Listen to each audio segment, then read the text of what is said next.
y estamos en línea con, bueno, una entrevista de lujo. Estamos en línea con el ministro de Economía de la Nación, con Axel Kicillof, que seguramente también escuchó lo que decía Barrio Nuevo. Hola, Axel, ¿cómo estás?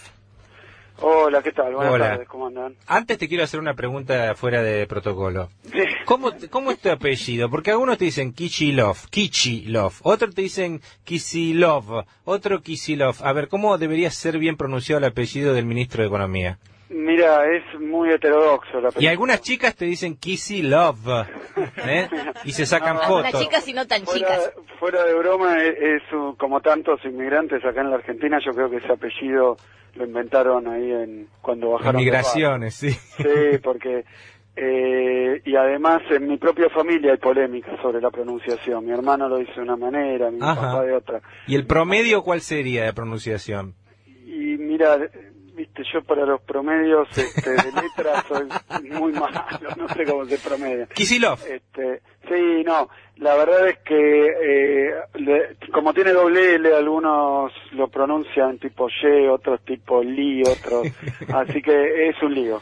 Bueno. Déjalo como quieras, a gusto del consumidor. ¿Y el origen de dónde es, Axel? Mira, mis bisabuelos eran de Rumania, Rusia, una frontera un poco laxa en ese momento, así que vinieron de ahí a principios de siglo. Y vos que sabés que Rumania tiene el origen del habla rumana es latina, no es sí, eslava. Es latina, efectivamente. Y hablan muy parecido. un idioma eslavo, pero que tiene raíz latina. Y hablan Exacto. muy parecido a los italianos. Cuando vos vas allá hablan muy parecidos. La verdad a los que tanos. nunca fui. Es muy interesante escucharlos. De hecho, te cuento una anécdota. Cuando nosotros decimos cuánto éxito tienen las novelas argentinas en Rumania. Claro, cuando fuimos, y bueno, hablan casi como los italianos, hablan todo así. Mira, con una rareza, con el eslavo rarísimo. Sí, mira, yo eso que es una lengua de romance lo sabía, pero que cómo suena la entonación no tengo ni la menor idea. nunca fui para allá, ni siquiera sé de qué zona eran, porque se perdió un poco el vínculo. ¿No? Por eso debe ser la doble L, una mezcla con el latino ahí por ahí debe ser. Claro, de todas maneras, pues eso te digo, ni en mi familia están muy de acuerdo como se dice, así que no me voy a poner exquisito. Está bien. Axel, y justo cuando empezábamos a conectarte pusimos las declaraciones de Barrio Nuevo, que más allá de todo son, la verdad, difíciles de comentar porque son una barbaridad en sí misma y sobre todo son una ofensa para los argentinos y para tantos trabajadores y tantos sindicalistas que dejaron su vida en la etapa más negra de la historia argentina. Más allá de eso, nos parece interesante una evaluación tuya del paro, porque además vos has estado interviniendo en algunas paritarias directamente en la negociación. Sí, una notita sobre la declaración. Es lamentable, más lamentable si efectivamente narra una verdad, ¿no?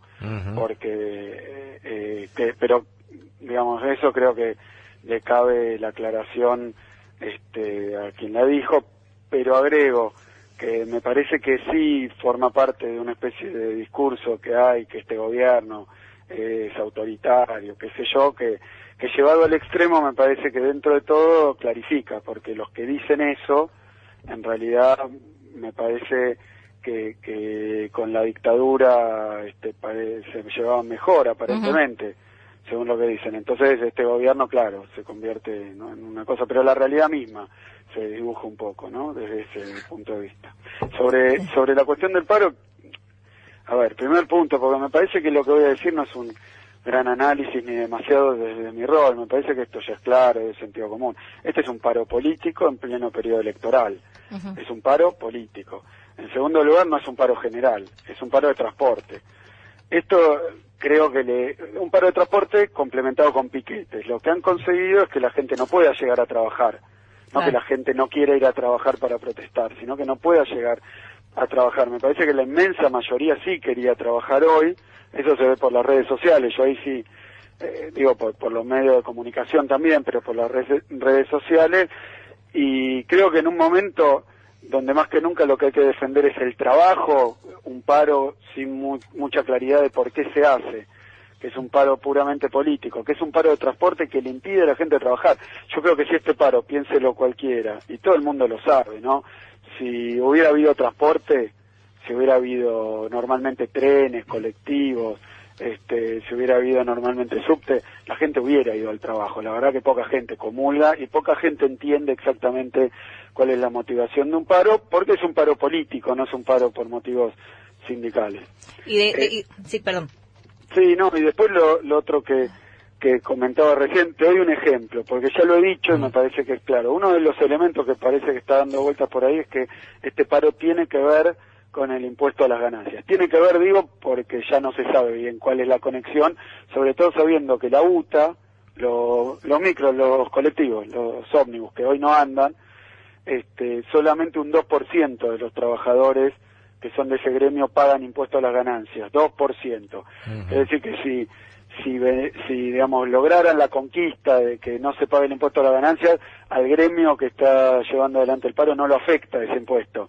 O sea que es extraño. Y si es en solidaridad, fíjate que de toda la población trabajadora argentina, un 10%, para redondear, paga impuesto a las ganancias. Quiere decir que es un paro de solidaridad de los que no pagan con los que sí pagan, y justo ese 10% es el que paga más. Yo he visto paros en solidaridad de los que menos tienen, pero paros en solidaridad de unos que no pagan un impuesto para que los que sí lo pagan, que ganan más y que son el 10% que gana mejor de la Argentina, entre los que nos incluimos, digamos, muchos, pero yo no paro contra ese impuesto, y sí para la UTA que no lo paga.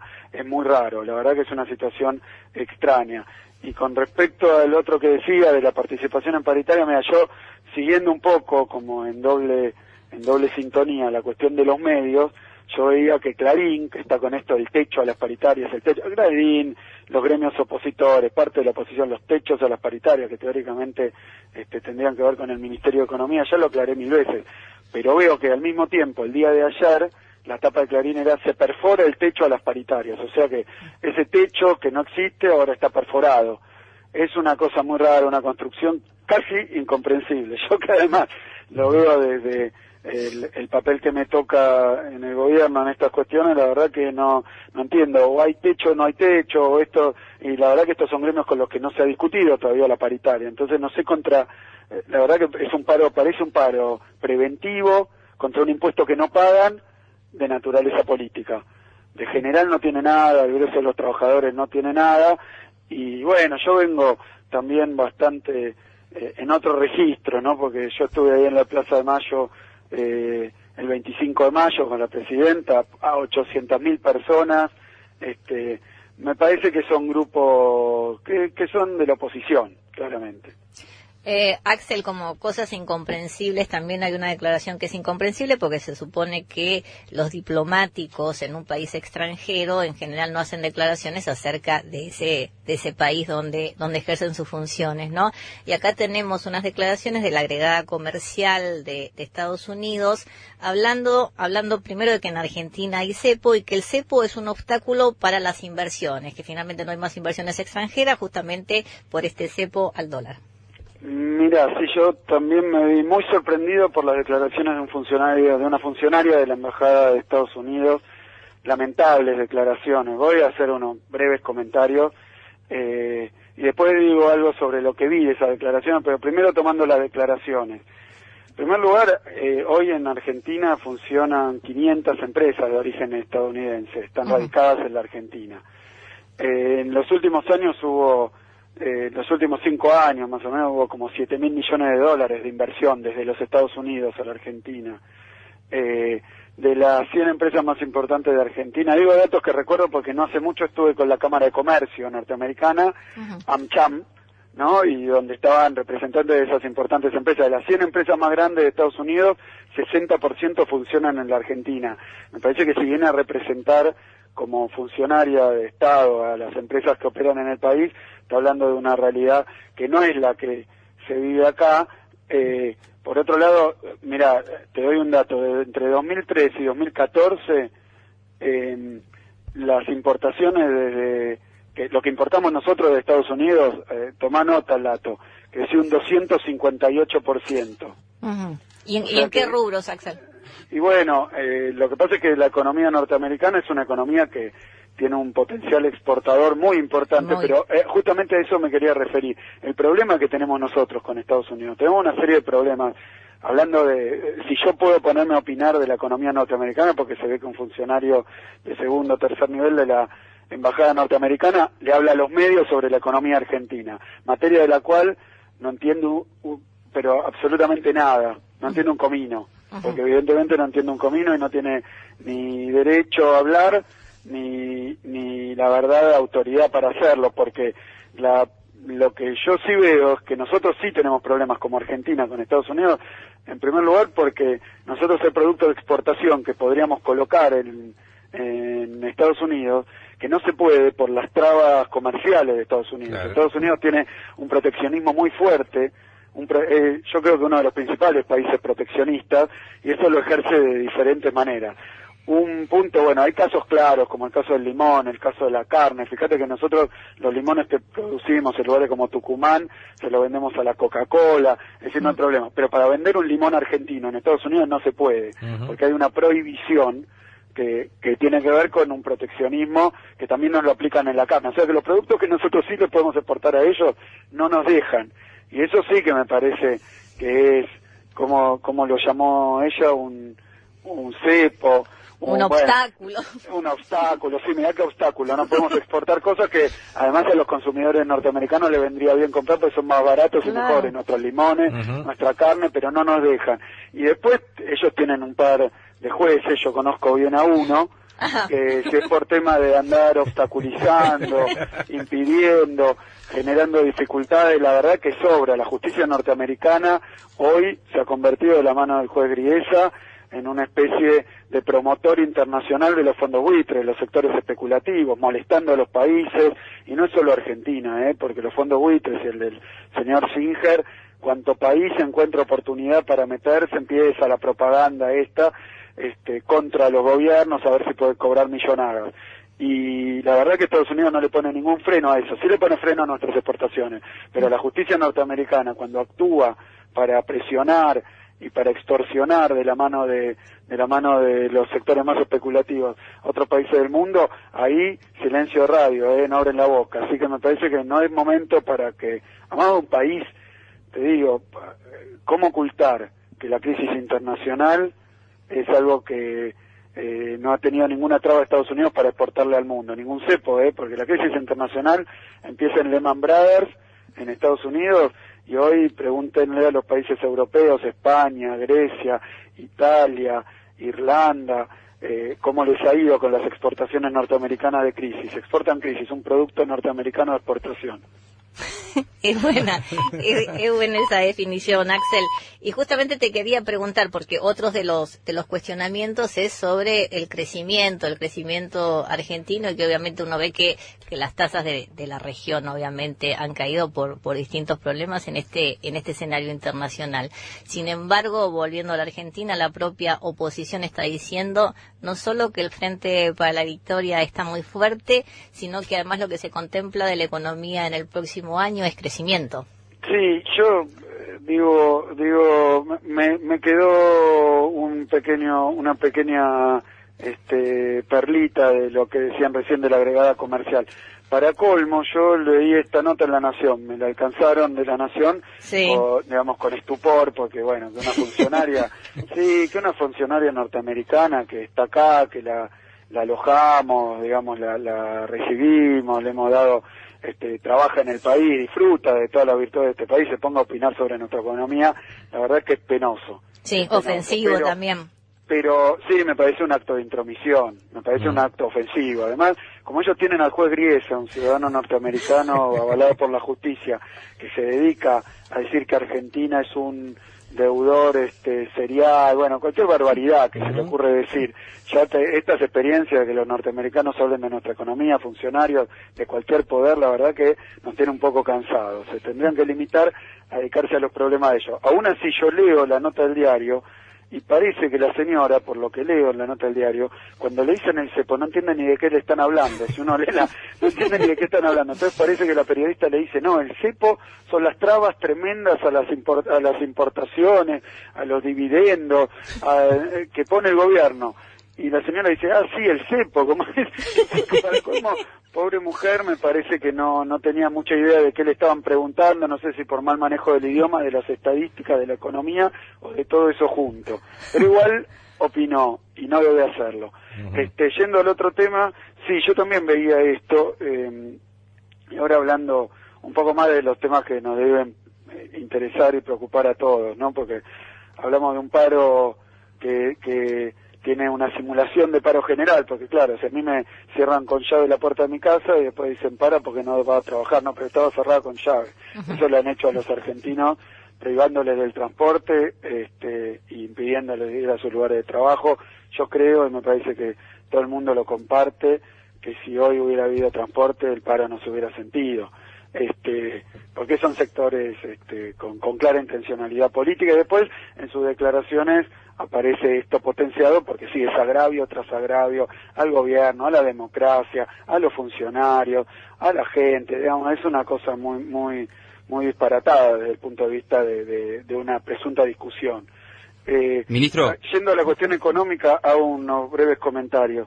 Yo estuve leyendo, sí, a economistas de la oposición, y a también consultores y a políticos de la oposición, hablando de que, bueno, la inflación se desaceleró. Esto ya lo dan por hecho. Incluso algunos diarios, Clarín, La Nación, que venían agitando el parche con que estaba descontrolada, iba a haber una hiperinflación, una crisis, el dólar a 20, las reservas en 15. Bueno, los números que tiraron el año pasado con una metralladora repetición, donde dijeron absolutamente cualquier cosa con tal de generar un clima, y bueno, y hoy están, yo creo que con un pequeño baño de humildad también, no solicitado, pero real, reconociendo el error en los pronósticos que habían hecho, reconociendo el error en sus propios pronósticos, mostrándose algunos desconcertados. ¿Cómo puede ser que la imagen de la presidenta viene bien? Eso leía el otro día, lo leía dicho por los de la oposición, ¿no? Más del 55-50% de imagen positiva, como sorprendidos. Sí. También sorprendidos por 800.000 personas en la plaza, también sorprendidos porque los números económicos son los que son, y los que ellos ahora reconocen, desaceleración de la inflación, muy clara, muy llamativa, casi abrupta, digamos, porque tomando los números de ellos, digo esto dos veces porque cuando yo tomo los números de ellos dicen, reconoció, no, digo de nuevo, tomando los números de ellos el año pasado era 40, y los que decían 40 hoy dicen 25, yo no digo que ninguno de los dos esté bien, lo que digo es que ellos están reconociendo una desaceleración casi a la mitad, de 15 puntos, yo creo que es mucho éxito en sus propios términos, incluso de los planes del gobierno, pero bueno, lo están reconociendo, enhorabuena, digamos, porque capaz podemos discutir algunos de los problemas reales de la Argentina en términos del futuro, en términos de las discusiones que hay. No digo que la cuestión de los precios no sea una cuestión real, lo que estoy diciendo es que puesto en los términos inflamantes que los ponen ellos, no hay base para la discusión. Vos no podés discutir con alguien que te está gritando todo el tiempo cosas que tienen toda la falsedad que se te puede ocurrir. Lo que pasa es que incluso, Axel, tomando los números de ellos, y la inflación de este año estaría situada alrededor del 25%,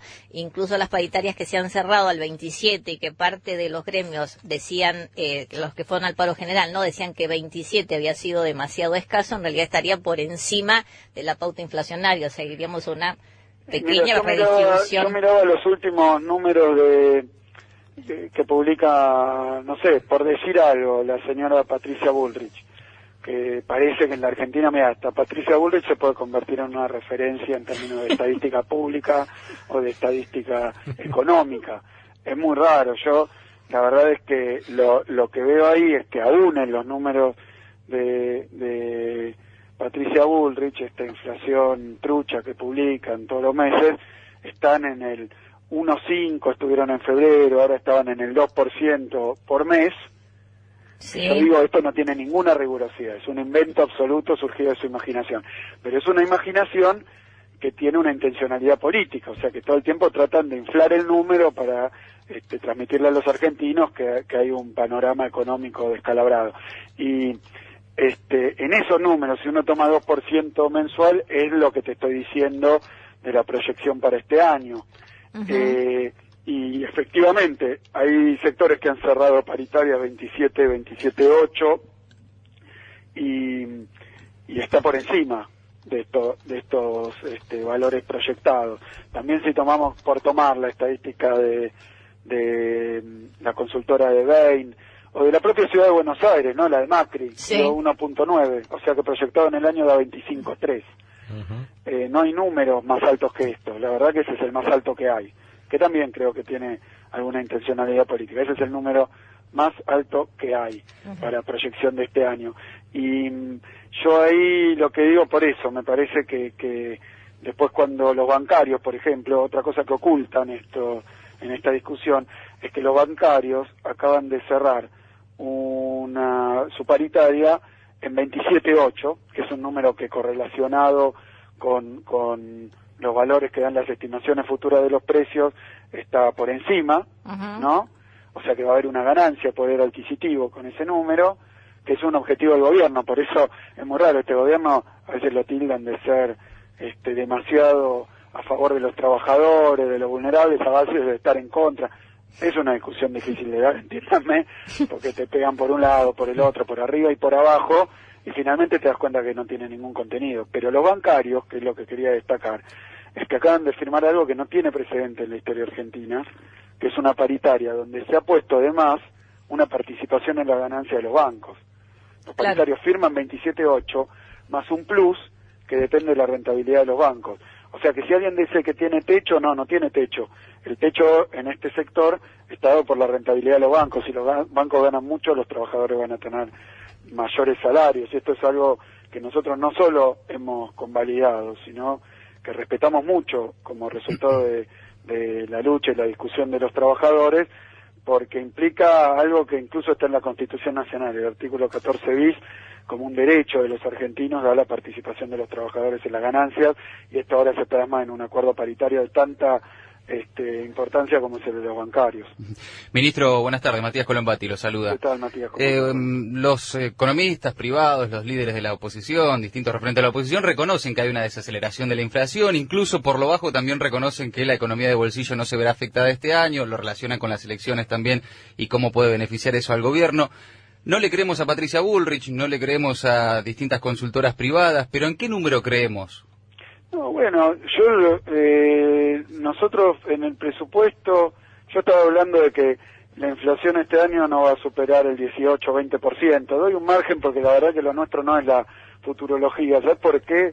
Porque nosotros estamos peleando contra los incrementos indebidos o injustificados de los precios, todos los días, todos los santos días. Y no estamos solos, quiero decir, la Secretaría de Comercio Interior de Augusto Costa trabaja realmente con todos los sectores para impedir que haya aumentos desmedidos en los precios. Nosotros esto en la Argentina lo vemos a menudo porque hay muchos sectores, por ejemplo el sector de la comercialización en muchas ramas, pero también lo que son a veces los productores primarios. Hay sectores de insumos básicos donde hay 1 o 2 empresas nada más, que son líderes, que tienen 80-90% del mercado. Con esa cuota de mercado, mucha competencia que digamos no hay.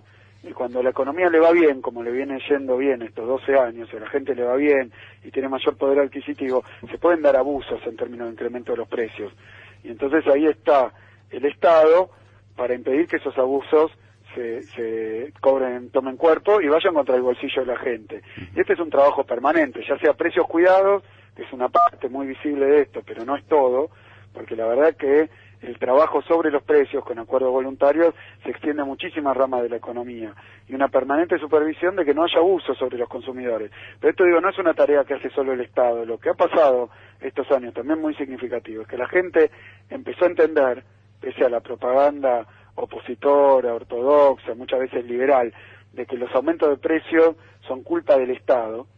Lo que pensó entender es que los que aumentan los precios son las empresas y que entonces, para evitar que haya abusos, no transmisión de los costos en los casos en que sea justificado, porque a veces hay insumos que se compran en el exterior que suben de precio, o hay otros factores que tienen que ver con muchísimos elementos de la economía, o las mismas paritarias que a veces modifican los costos, y entonces eso puede reflejarse en algún sector donde hay mucha participación de los trabajadores en el costo, hay otros sectores donde el trabajo no es un factor importante del costo. Pero bueno, lo que nosotros hemos mostrado es que hay que controlar la evolución de los precios, hay que trabajar sobre esa evolución de los precios, hay que acordar para que las ganancias sean razonables, pero que no haya ganancias extraordinarias debido al poder de competencia, de monopolio. Y ahí la mejor ayuda, y creo que es la mejor enseñanza de todo esto, ha sido la gente, porque la gente, a través de diferentes instrumentos de defensa del consumidor, empezó a hacer denuncias cuando veía que los precios, vos fíjate, hay un mismo producto que capaz vas a un supermercado y vas a la vuelta de la manzana y sale 30-40% más, lo conocemos todos este hecho, y esta heterogeneidad de los precios muchas veces requiere que la propia gente haga denuncias, hable, y de esta manera el Estado pueda operar para que, si se trata de un abuso efectivamente, esto se revierta. Axel, y eso te quería preguntar, ¿cómo estamos hablando con el ministro de Economía, Axel Kicillof, y quería preguntarte, ¿cómo es posible que, porque la diferencia entre los precios cuidados y los precios de un mismo producto es muchas veces en el supermercado es muy importante? ¿Cómo puede ser que las empresas puedan bancar, y supongo que ganar, si no, no lo sostendrían, determinados precios cuidados y otras empresas vendan el mismo producto con semejante diferencia de precio? Mira, ahí hay muchos elementos a considerar. En primer lugar, el programa Precios Cuidados establece, digamos, tiene muchos objetivos y además muchas características. Una primera característica es que cuando se lanza el programa Precios Cuidados, allá por principio de 2014, ya está por cumplir un año y medio prácticamente el programa, que dijeron iba a ser un fracaso, nadie le iba a interesar, los empresarios no se iban a anotar en el programa, porque esto es voluntario, Sí. Esto es voluntario y son acuerdos de precio entre el Estado y los supermercados, pero también los productores. Y fíjate, el programa Precios Cuidados les permite a quienes participan del programa tener un volumen de venta muy alto. Ha crecido muchísimo la venta de los productos que están dentro del programa Precios Cuidados. Ajá. Y este es un poco un ejemplo en términos de conducta empresarial, pues nosotros preferimos que las ganancias de los empresarios provengan de vender un mayor volumen que de subir el precio, porque es cierto que suponete que todos nosotros queremos comprar galletitas, ¿no? Sí. Y bueno, hay dos posibilidades para abastecer esa demanda de galletitas. Una es producir más y otra es subirle los precios hasta agotar la demanda y que la gente se dedique a comprar otra cosa que no sean galletitas. Entonces, en todos los sectores se ha dado este dilema, y yo creo que el programa Precios Cuidados ha permitido mostrar una forma virtuosa de encarar este fenómeno de crecimiento permanente en 12 años de la demanda, que es a través de la inversión y la expansión de la producción. Pero por otro lado, el programa Precios Cuidados, nosotros peleamos porque esté bien señalizado, ¿no? Y esto sí está pasando porque se está cumpliendo muy bien, hay un alto cumplimiento del programa. Ha mejorado. Sí, ha mejorado. Por supuesto que es un permanente trabajo de inspección, de control, de multar a quien no lo señaliza correctamente, pero una vez que el programa está en la góndola y aparece el producto de precios cuidados al lado del producto que no es de precios cuidados, el segundo problema que podía haber, si esa diferencia se extiende mucho, es el desabastecimiento. Porque obviamente igual producto en precios cuidados que afuera de precios cuidados, la gente se va a volcar por el más barato. Entonces, esto también lo hemos trabajado y ha mejorado muchísimo. El grado de abastecimiento de los productos de precios cuidados alcanza y supera en muchos casos el 80%. Quiere decir que no falta en la góndola en términos generales. También es cierto que uno a veces va al supermercado a comprar determinada marca y no está, aunque no sea de precios cuidados. Nunca hay abastecimiento del 100% de todos los productos en todas las góndolas, en todos los supermercados, porque es la logística, es la producción, hay muchas cosas. Pero una vez que los productos no están desabastecidos, entonces tampoco el producto fuera de precios cuidados se puede escapar mucho de ese precio. Puede haber diferencias, si las hay, y significativas, pero marca de alguna manera una referencia, y la gente también sabe. Entonces busca el producto de precios cuidados, pero hay gente que quiere comprar el otro, y puede comprarlo, porque es libre de hacer lo que quiera. A veces que, por supuesto que hay gente que busca solo precios cuidados, hay gente que prefiere determinadas marcas, aunque no estén precios cuidados, para yerba, para yogur, para leche, para tantos otros productos. O sea que la verdad es que hay en este momento 451 artículos dentro de precios cuidados, pero también hay precios cuidados en la construcción, también una canasta escolar, también han entrado los mayoristas. Es decir que ha sido un programa que ha servido mucho, pero Esto no quiere decir que la Secretaría de Comercio no está observando también qué pasa afuera del programa Precios Cuidados para ir haciendo un seguimiento, pero en Argentina no hay aplicación compulsiva de determinada política de precios. Y Axel, Ahora te digo un dato que es llamativo. Los productos de Precios Cuidados, que hoy están en 2.000 bocas de expendio, en 120 bocas mayoristas, en 302 supermercados chinos, en 4.000 almacenes, crecieron en la demanda un 75%, casi se duplicaron en un año y medio. Es decir, que la gente, en la medida que los empresarios no mantienen precios razonables fuera de Precios Cuidados, se vuelca más a Precios Cuidados, y esto va generando un equilibrio. Claro. Y Axel, y hablando un poco de política, en caso de que el Frente para la Victoria vuelva a ser gobierno, ¿cómo te ves en el próximo gobierno?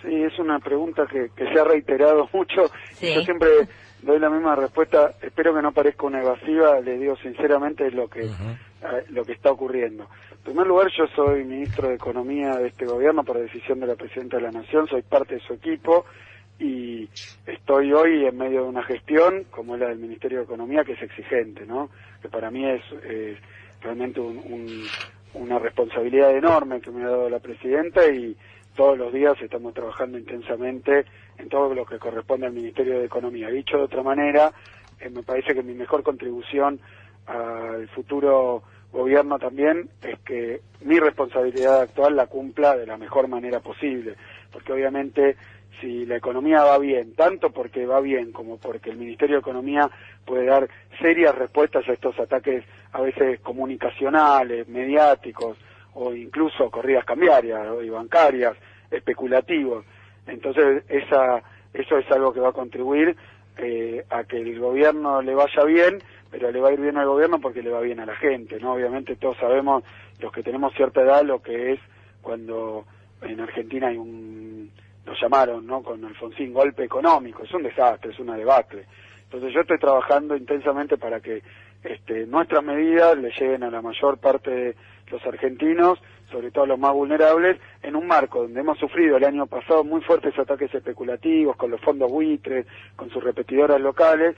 Después a veces uno ve la comunicación de la oposición cuando dice cualquier cosa para generar incertidumbre o mala prensa al gobierno, malestar económico, y a veces pregunta, si los economistas de la oposición, en vez de decirle a todo el mundo que todo va mal, que todo va pésimo y que va a ir peor, se dedicaran simplemente a opinar sobre lo que realmente ocurre, ¿cuánto aportaría a la economía, no? Porque es decir, eso tiene efectos reales. Yo creo que lo que pasó el año pasado estuvo muy fuertemente potenciado por una movida en la comunicación, y que entonces si no se hubieran dedicado a decirnos a todos que todo iba tan mal, capaz alguien hubiera hecho una inversión más, capaz alguien hubiera tomado una decisión de comprarse un lavarropas, una heladera, y entonces la verdad que contribuye a que a los argentinos no le vaya bien, le vaya mal, tiene efectos. Yo digo, hay que ser responsable en la comunicación, pero también con un mundo que está como el que está, porque todo el mundo sabe, me parece a esta altura, todos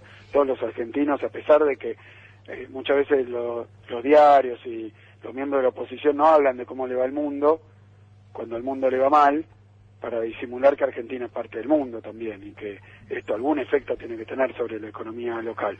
Y ahí es donde nosotros tenemos una batería de medidas, como es el programa Hora 12, el Procrear, el propio Precios Cuidados, el Progresar, la inclusión jubilatoria, la asignación universal por hijo, muchísimos programas que se han aplicado en este gobierno, incluso la recuperación de YPF, incluso la recuperación de aerolíneas, que hacen a que la actividad económica interna se pueda de alguna manera mantener a salvo de las tormentas económicas internacionales. Porque si uno mira cómo está, qué sé yo, por decir, países que no quiero meterme, como ha hecho hoy la señora esta de Estados Unidos, a hablar de economías extranjeras.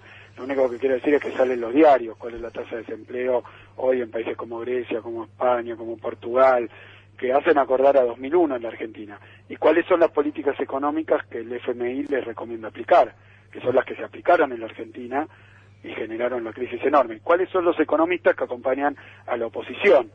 Por dar, miren la lista de los economistas. Ahí está Melconian, está Sturzenegger, todos economistas que formaron parte del elenco de la economía liberal y neoliberal en la Argentina. Lustó, Martín Lustó, economistas, claramente que comulgan con las posiciones más liberales, más ortodoxas en economía, y que bueno, que a veces acomodaticiamente, de manera oportunista, y se van camuflando, y van cambiando su discurso. Pero ahí están, y esas son las políticas que quieren aplicar. Axel, por último, por lo menos de mi parte, vos recién mencionabas algunas cifras y otros países. Vos sabés que también hablabas de la tapa de Clarín, y mañana seguramente en tapa de Clarín vas a ver algún porcentaje, algún número que tiene que ver con la pobreza en la Argentina. Digo, algo de lo que se ha hablado en las últimas horas. Ayer la presidenta habló de un 5%, y Aníbal Fernández también se refirió en su comparación con Alemania. Digo, más allá de los números, porque evidentemente de números no estamos en condiciones de hablar. Digo, no te interesa ponerle un número, un porcentaje. ¿Cómo está en líneas generales la Argentina en ese punto? Sí, yo voy a hacer un primer comentario sobre lo que pasó en la FAO, más allá de las declaraciones, más allá de las campañas. Sí, hubo un reconocimiento a la Argentina ahí. Bueno, en la FAO hubo un reconocimiento a la Argentina basado en estadísticas propias de la FAO, no las estadísticas argentinas. Eso para dejarlo en claro. Son estadísticas propias de la FAO, donde la FAO hizo un informe que en 2015, que se llama así, se llama El estado de la inseguridad alimentaria en el mundo. Eso es lo que hizo la FAO, por eso estuvo nuestra presidenta ahí. Y donde detectó que en el mundo hay casi 800 millones de personas subalimentadas, ¿no? 800 millones de personas según estadística de la FAO. Sí, muchísimo. No de los países. Claro. 800 millones de personas, mirá qué número, nosotros somos 40 millones de argentinos, o sea, son 20 Argentinas más o menos, Sí. de gente que no alcanza los niveles de alimentación que la FAO dice que tienen que alcanzar. Entonces lo que hizo la FAO es establecer objetivos, ¿no?, de reducción de los índices de hambre. Se llama índice de hambre, no índice de pobreza, lo que mide la FAO. Índice de hambre, que está vinculado, por supuesto, con los números de pobreza, pero lo calcula la FAO. Y la FAO lo que dice, que es la Organización de las Naciones Unidas para la Alimentación y la Agricultura, ¿no? Naciones Unidas. Lo que dijo es que Argentina está por debajo del umbral del 5% en el índice de hambre que ellos calculan. Abajo del 5% en el índice de hambre. O sea que ese 5% es un número de la FAO, de hambre. Y dice, no es solo Argentina, es Argentina, Brasil, Chile, Costa Rica, México, la República Bolivariana de Venezuela, Uruguay, y después, esos son los que están abajo del 5, y después la reducción del hambre, que es otra cosa que medía la FAO con sus propias estadísticas. No estoy discutiendo, como decía vos, no me estoy metiendo, quiero simplemente para que vean qué es lo que fue a hacer la presidenta ahí, por qué le invitaron ellos a la presidenta y qué reconocimiento le dieron. Lo que le dieron es el reconocimiento de que la cumplimos como Argentina con los objetivos de desarrollo del milenio en términos de reducir a la mitad la proporción de personas que sufren subalimentación crónica. Eso es lo que pasó. O sea que si queremos hablar con propiedad de qué estaba recibiendo la presidenta en ese número del 5%, que es el número que según la FAO, que está vinculado con la pobreza, pero no es una medición de pobreza por ingreso, Claro, sí. sino que es un índice de alimentación, que ¿cómo lo hace la FAO? Dice, la subalimentación, lo digo textual, es el Estado con una duración de al menos un año de incapacidad para adquirir alimentos suficientes, que se define como un nivel de ingesta de alimentos insuficiente para satisfacer las necesidades de energía alimentaria. A los efectos de ese informe, el hambre se define como sinónimo de subalimentación crónica. Lo único que pasó es que la FAO dijo que nosotros estábamos abajo del 5, junto con todos esos países de la región, y reconoció que la Argentina había hecho esfuerzos, junto con otros países, con sus estadísticas y con sus políticas, digamos, con las estadísticas de la FAO, midiendo nuestras políticas para decir Argentina redujo.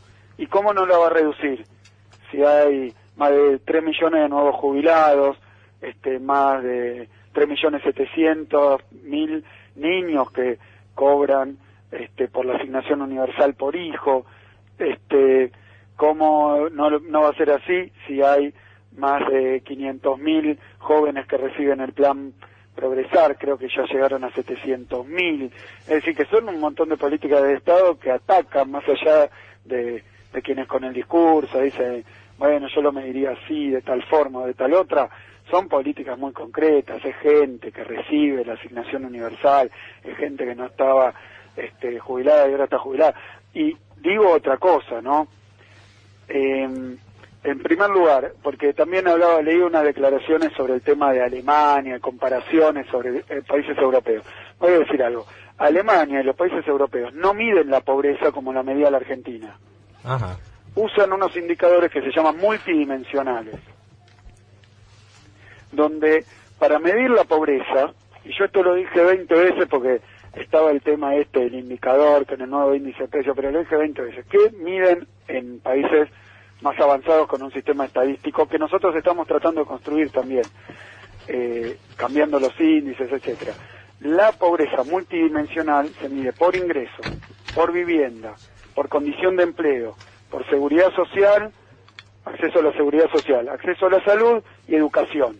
Repito, ingreso, vivienda, empleo, seguridad social y educación. Claro, es más abarcativo, digo, más allá del ingreso. Porque ¿no? La condición de pobre, vos fijate, sí, es tener cloacas, tener acceso a servicios. Si vos no tenés cloaca, claro, no tenés piso de material en tu vivienda, no tenés techo, digamos, tenés techo de paja en tu vivienda, yo creo que por más que por ingreso algún indicador te dé bien, obviamente hay otras cosas que medir. Por eso si uno toma el censo 2001 contra el censo 2010, 1,4 millones de personas dejaron de tener necesidades básicas insatisfechas. Claro. O sea, las personas hacinadas, 12% menos. En vivienda precaria, 21% menos. Con déficit sanitario, que es todo lo que hemos hecho en materia de cloacas, de agua potable, es 51% menos. Hogares donde un niño no va a la escuela, 7% menos. Personas en hogares con problemas de subsistencia, 14% menos. Pero un número formidable, más 1,5 millones de personas, entre los censos dejó de ser necesidades básicas insatisfechas, independientemente de la cuestión de los ingresos. Este tipo de indicadores multidimensionales no se hacen hoy en la Argentina, pero para que tengas en claro, por ejemplo, CEPAL, que es también de Naciones Unidas, sí, con sus propios datos, calculó con un indicador multidimensional parecido a los que se usan en otros países del mundo, en Argentina qué había pasado, y le dio que de 2005 a 2012 hubo una reducción del 30% al 8% con sus indicadores. Estoy tomando datos de CEPAL. Pero no solo Argentina, también Uruguay, Brasil, Perú, Chile, Venezuela, que redujeron sus índices. Argentina fue, según CEPAL, la que más redujo hasta 2012.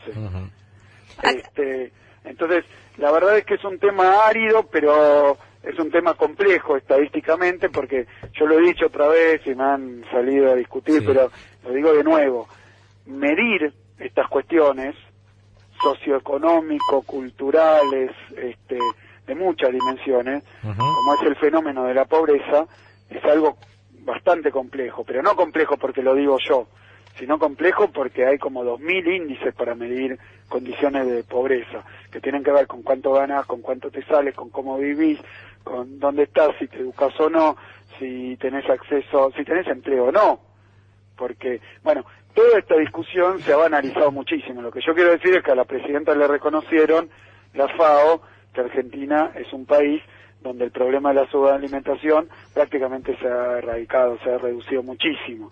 Entonces, la verdad que es algo para festejar, que ahora den una voltereta en el aire y empiecen a atacarla, a ella, a las políticas del gobierno. Porque, a ver, yo digo, 3 millones y pico de nuevos jubilados. Pueden ir y contarlos uno por uno, porque están ahí. Los que cobran la asignación universal por hijo. Pueden ir y contarlos uno por uno. Claro. Y eso no es discutible, ¿Lo cobrás o no lo cobrás? Cuando nosotros llegamos al gobierno, 66% de la gente en edad de jubilarse recibió una jubilación. Hoy eso está en 93%. Pero, escúchame, un jubilado después de los 90, que además no puede cobrar su jubilación, una persona mayor que no puede cobrar, no sé, vamos a discutir metafísicamente sus condiciones de vida, pero si no puede cobrar la jubilación, lo que no tiene para empezar es dignidad, y es un estado ausente, que son los que muchos que hoy nos están criticando contribuyeron a construir. Yo me acuerdo que algunos de la oposición un día hicieron algo con los jubilados, no fue jubilar más gente, fue bajarle 13% a la jubilación. Y orgullosamente lo hacían. Sí, decían. Bueno, se los había pedido el Fondo Monetario, claro. La verdad que cumplirle al fondo era un orgullo. Verdadera, sí, fuente de orgullo para algunos. Pero está buenísima esta aclaración, Axel, porque si no se toman esquemáticamente, se cortan como sea, digamos, los índices o las afirmaciones, y la verdad que... Yo les agradezco la pregunta, les agradezco la posibilidad de seguir hablando sobre este tema. Yo sé que de lo que dije, porque hablé un buen rato, van a agarrar un microscopio. Te van a agarrar microscopio, sí, van a agarrar... una palabra que me equivoqué. Si querés te digo el título de Clarín de mañana. Acá Matías te puede decir el título de Clarín de mañana, tranquilamente. Claro que lo van a encontrar. Pero claro, ¿sabes por qué? Porque ellos, como los asesora el marketing, para hablar, va alguien, un Durán Barba de esos que hay, le sopla al oído las 3 palabritas que tienen que decir, van y la dicen, y se retiran. Yo lo que creo es que los argentinos nos merecemos más que una campaña de marketing, ¿no? Este año, más que una campaña de marketing. Lo que necesitamos es discutir las verdaderas cuestiones de los argentinos. Te hago una última pregunta personal, que siempre que lo vi y nunca tuvimos la oportunidad de hablar vos y yo, ¿qué sentiste cuando esos argentinos que volvían de vacaciones te decían esas cosas terribles cuando volvían de Uruguay? Mira, lo primero, yo te digo, si uno, sí, el episodio fue muy desagradable, evidentemente muy desagradable, muy cobarde, pero digo porque yo estoy en una función pública, claro, mucha visibilidad, mucha responsabilidad. No puedo pedir que me aplauda todo el mundo, que nadie tenga malos sentimientos conmigo.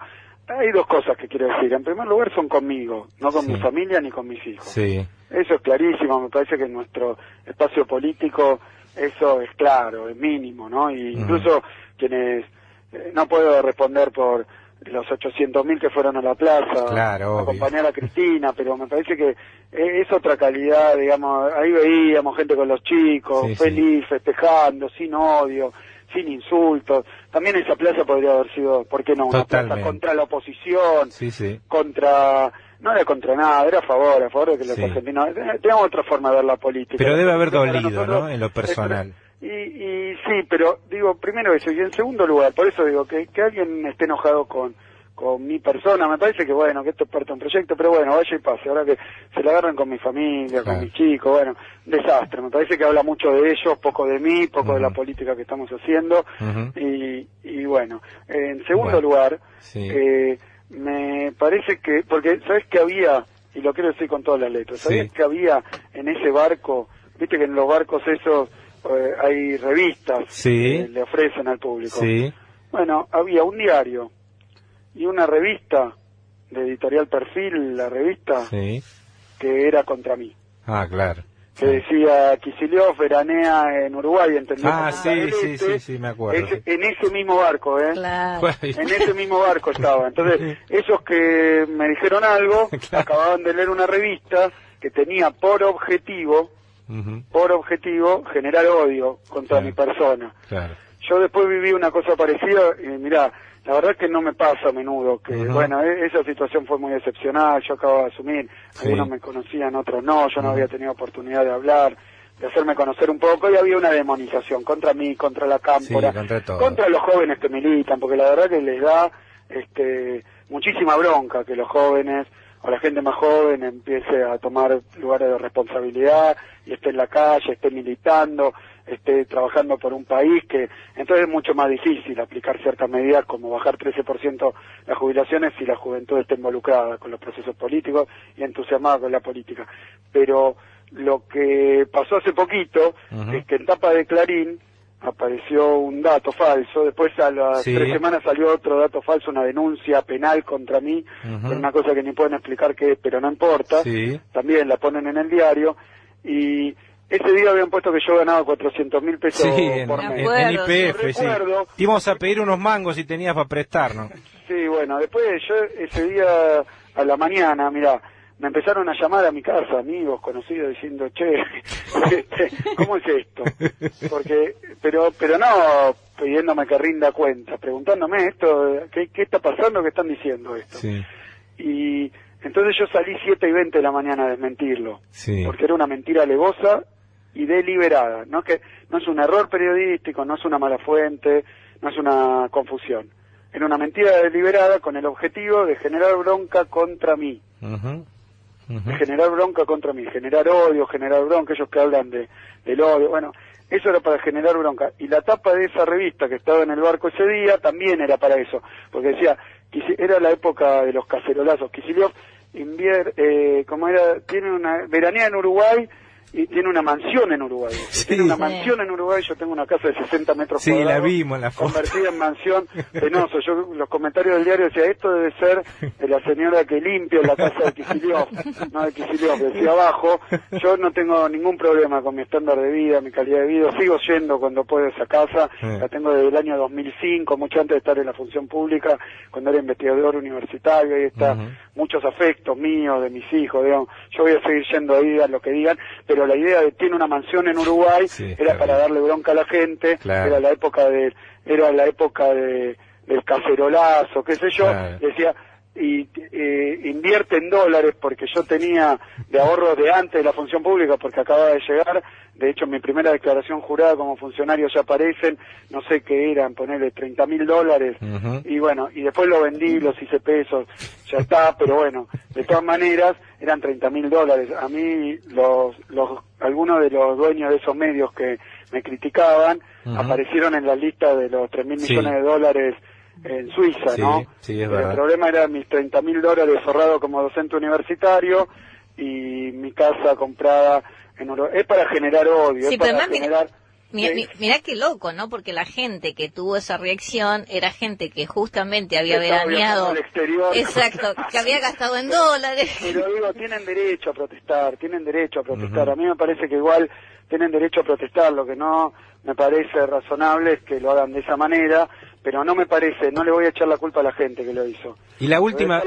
Le voy a echar la culpa a los medios que fogonean y que generan esta violencia y este odio contra las personas, porque quería terminar esta anécdota. Cuando sale en tapa de Clarín que yo gano 400.000 pesos, cosa que es mentira, lo vuelvo a desmentir porque capaz sacado de contexto dicen, bueno, entonces está fijando de la enorme investigación periodística que lo descubrió ganando 400.000 pesos en YPF.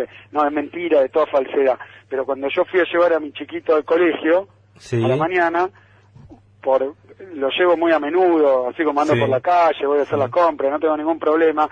La gente, no quiero exagerar sobre esto, pero la verdad que no pasa a menudo que alguien me diga nada, 3, 4 veces habrá pasado, pero no importa. Ahora van a mandar uno que me lo diga para filmarlo, pero bueno, son cosas de ellos, porque esa vez que fue lo de Buquebú, viste cómo lo pasaron, y algunos periodistas diciendo, un poco se lo merece. Sí, terrible. Bueno, asqueroso, repugnante, un asco. Terrible. Pero lo que quiero decir de esto, me pusieron ahí que yo ganaba 400.000 pesos y un tipo cruzando la calle, un pobre hombre, digo, porque estaba cooptado por la propaganda esa que generan. No hablaba por él, hablaba por el odio que le querían generar, y lo consiguen. Lo mismo, bueno, en Argentina tenemos marchas para defender cosas indefendibles que se ponían, pero el señor ese me gritó chorro. No me pasa, pero me gritó chorro porque la tapa de Clarín decía que yo era un chorro. Entonces, y después yo dije, espero que mañana lo desmientan en el mismo lugar y que digan la misma nota, la misma tapa, el mismo título, pero que diga la verdad. No le pido ni que diga, lo desmintió, lo dijo, nos equivocamos, fue un error. Digo, la misma tapa que decía, Kicillof gana 400.000 pesos en YPF, que diga la verdad. Kicillof gana 0 pesos en YPF, nunca ganó un mango en YPF. No lo hicieron, evidentemente, y rindió fruto porque hay gente que todavía piensa que yo gano 400.000 pesos en YPF, y no importa cuánto lo diga yo por esta radio, y no hablo que ustedes tengan pocos oyentes.